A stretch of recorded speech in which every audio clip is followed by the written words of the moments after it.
और यही एक कारण होता है कि आज राजस्थान को वो दिन देखना पड़ रहा है कि साधु संत आत्महत्या कर रहे हैं। सनातन संस्कृति को समाप्त करने की शुरुआत कांग्रेस की सरकार ने की है। जो लोग इस सनातन संस्कृति को डेंगू और मलेरिया बता रहे हैं, उनका साथ कांग्रेस दे रही है।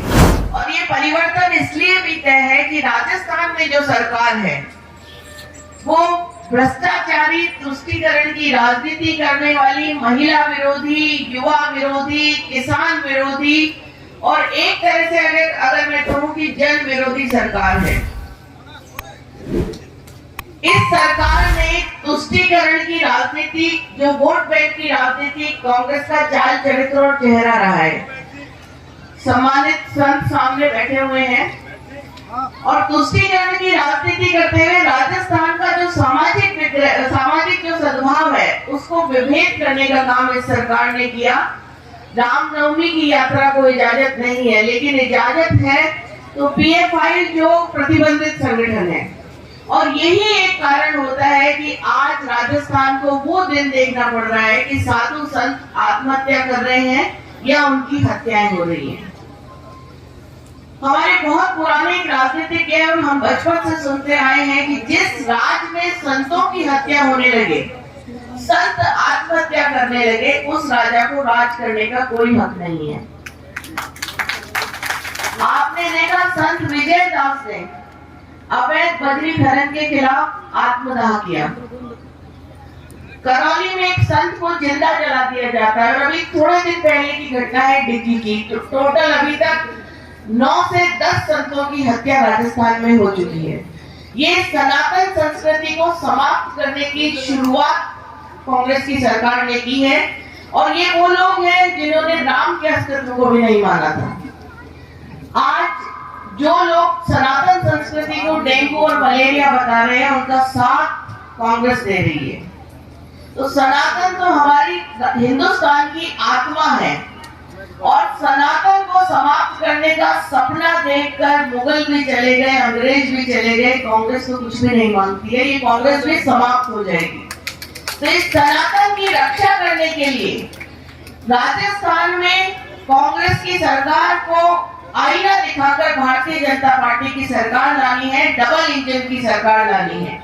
क्योंकि मोदी जी की जो सरकार है वो बिना किसी भेदभाव के, बिना वर्ग भेद के, बिना जाति भेद के सबका साथ, सबका विकास, सबका विश्वास और सबका प्रयास के मूल मंत्र के साथ काम कर रही है। 80 करोड़ से ज्यादा लोगों को मुफ्त राशन की व्यवस्था करी है तो मोदी सरकार ने की है। कहीं नहीं देखा कि कौन किस जाति का है, कौन किस वर्ग का है। उसी तरह महिला बहनें मेरे यहाँ पर उपस्थित है। आज राजस्थान में सबसे ज्यादा त्राहिमाम कर रही हैं तो मेरी माताएं बहनें कर रही हैं। और पुलिस का जो ध्येय वाक्य होता है, आम जन में विश्वास और अपराधियों में भय, उसकी जगह अपराधियों में विश्वास और आम जन में भय एक ध्येय वाक्य कांग्रेस का राज का बन गया है। महिला अपराध में राजस्थान आज नंबर 1 हो चुका है। और इतनी घटनाएं होने के बाद भी मुख्यमंत्री जी जो गृह मंत्री हैं वो कहते हैं 56% मामले फर्जी होते हैं। फर्जी है ये सरकार, फर्जी है ये कांग्रेस जो महिलाओं को स्वाभिमान की रक्षा नहीं कर सकती, महिलाओं के सम्मान की रक्षा नहीं कर सकती। इनके मंत्री सदन के पटल पर कहते हैं कि मर्द हैं इसलिए राजस्थान में रेप होते हैं। ऐसी मर्दानगी कांग्रेस को मुबारक, लेकिन राजस्थान की जनता इन बहनों के सम्मान के लिए, इन माताओं के सम्मान के लिए परिवर्तन का संकल्प लेकर आई है। और इनके जो राष्ट्रीय नेता हैं, प्रियंका जी को आप जानते होंगे, आती रहती है राजस्थान में, बहुत बड़ा पुलिस का जाब्ता उनके साथ लगता है।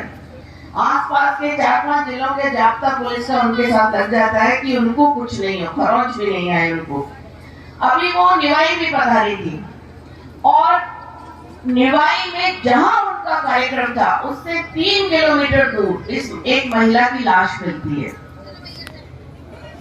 शासन को नहीं पता, प्रशासन को नहीं पता, 2 पुलिसकर्मी वहां भेज दिए जाते हैं। ये संवेदनहीनता है इस सरकार की। उसी दिन एक महिला भीलवाड़ा के गंगापुर में निर्वस्त्र मिलती है, रेप का FIR लॉन्च करती है।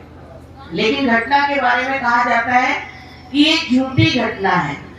जैसे ही उन कांग्रेस की नेत्री का जो यहाँ पर बाघ देखने के लिए आई थी, टाइगर देखने के लिए आई थी, उनके पास टाइगर देखने का समय है, लेकिन राजस्थान की माताओं बहनों के साथ जो अनाचार, दुराचार, अत्याचार हो रहा है उसके बारे में बोलने के लिए ना तो एक शब्द है और ना कभी उन्होंने इस कार्रवाई के लिए कांग्रेस के शासन को कहा है।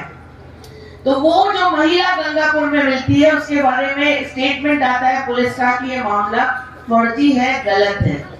जैसे ही उन नेत्री का दौरा खत्म होता है, वो आराम फरमाने चले जाती हैं, तो पुलिस के कमिश्नर प्रेस कॉन्फ्रेंस करते हैं और कहते हैं कि हाँ दुराचार हुआ है, हमने 4 लोगों को गिरफ्तार किया है। तो ये शासन है राजस्थान में जो महिलाओं को परेशान कर रहा है। महिलाएं आज पुलिस थाने में कंप्लेंट करने जाती है तो वहां भी रेप हो जाता है, कमिश्नरेट में जाती है वहां भी रेप हो जाता है। तो हमारी माताएं बहनें सबसे ज्यादा त्राहिमाम कर रही हैं इस राज्य में, और अब अशोक गहलोत जी इनको एक फ्री का झुंझुना दे रहे हैं, फ्री का मोबाइल देकर बहलाने की कोशिश कर रहे हैं। और उस फ्री के मोबाइल की सच्चाई अभी राज्यवर्धन जी राठौड़ भी बताएंगे कि वो फ्री का मोबाइल कल आज ही आपने पढ़ा होगा, एक बहन की अलमारी में फट गया और उसके 21,000 जल गए। तो वो बम है जो महिलाओं को अभी तक इतना परेशान कर दिया, तो और परेशान करने की ये प्लानिंग है कांग्रेस की सरकार की। धौलपुर में महिलाएं जाती हैं मुफ्त टेलीफोन लेने, वहां लाठीचार्ज हो जाता है। रायपुर भीलवाड़ा में जो मोबाइल लेती है मुफ्त का, उनके डेटा को लीक कर दिया जाता है, उनका नाम, टेलीफोन नंबर, आधार कार्ड नंबर। तो सुरक्षा तो ये सरकार दे नहीं सकती, उसकी बजाय उन्हें और ज्यादा असुरक्षित करने का काम ये राजस्थान की सरकार कर रही है। और भ्रष्टाचार का आलम ये है कि इनके मंत्री, इनके विधायक खुद चार्ज लगा रहे हैं कि राजस्थान की सरकार आकंठ भ्रष्टाचार में डूबी हुई है। ट्रांसपेरेंसी इंटरनेशनल एक एजेंसी है जिसका स्वतंत्र सर्वे कहता है कि राजस्थान में 65% से ज्यादा मामलों में पैसा देना पड़ता है, रिश्वत देना पड़ता है। आपके कोटपुतली में भी शायद यही हालत है। मैं बीच में आई थी आपके यहाँ पर जब FIR का कार्यक्रम हुआ था।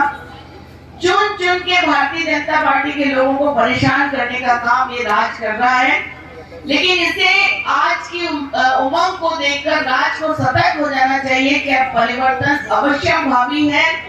और इस तरह कांग्रेस के सिपाही बनकर अगर ये प्रशासन काम करेगा तो निश्चित रूप से भारतीय जनता पार्टी के कार्यकर्ता उन्हें नहीं बख्शेंगे। इनके भरत सिंह जी विधायक हैं, वो कहते हैं कि राजस्थान की अशोक गहलोत सरकार आकंठ भ्रष्टाचार में डूबी हुई है। उन्होंने कितने लेटर्स लिखे लेकिन कार्रवाई नहीं होनी थी, ना हुई। रामनारायण जी मीना पूर्व विधानसभा उपाध्यक्ष है।